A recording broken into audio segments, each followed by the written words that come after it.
Assalamualaikum warahmatullahi wabarakatuh. Perkenalkan, nama saya Imaduddin Bagus Firmansyah, NIM T2019-8090,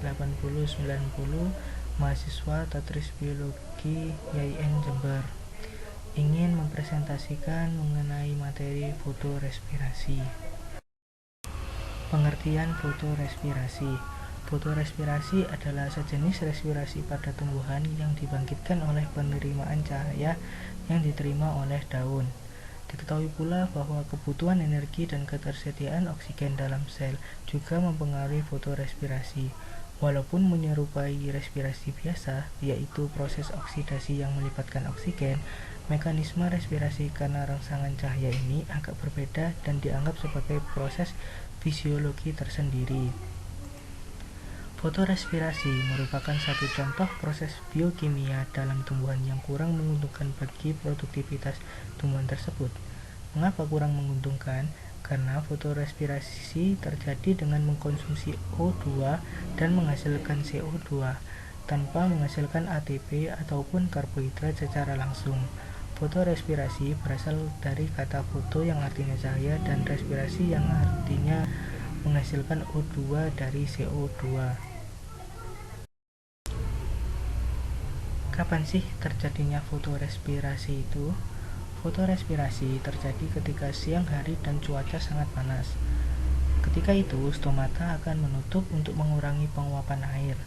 Menutupnya stomata ini akan mengakibatkan suplai CO2 menuju jaringan daun terganggu, sehingga dalam ruang antar sel daun terjadi penurunan konsentrasi CO2 dan peningkatan konsentrasi O2 hasil fotosintesis.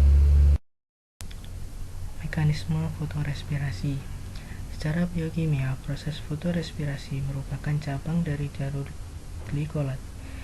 Enzim utama yang terlibat adalah enzim yang sama dalam proses reaksi gelap fotosintesis, yaitu rubisco atau ribulosa bifosfat karboksilase oksigenasa.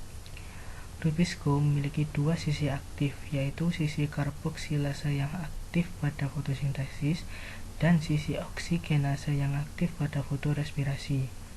Kedua proses yang terjadi pada stroma ini juga memerlukan substrat yang sama, ribulosa bifosfat, dan juga dipengaruhi secara positif oleh konsentrasi ion magnesium dan derajat keasaman atau pH sel.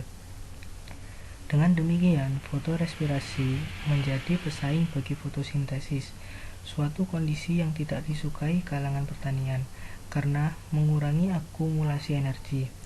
Jika kadar CO2 dalam sel rendah atau misalnya karena meningkatnya penyinaran dan suhu sehingga laju produksi oksigen sangat tinggi dan stomata tertutup, RUBB akan dipecah oleh rubisco menjadi fosfoglikolat dan fosfogliserat dengan melibatkan satu molekul air menjadi glikolat dan POH. Fosfogliserat akan didefosforilasi oleh ADP sehingga membentuk ATP.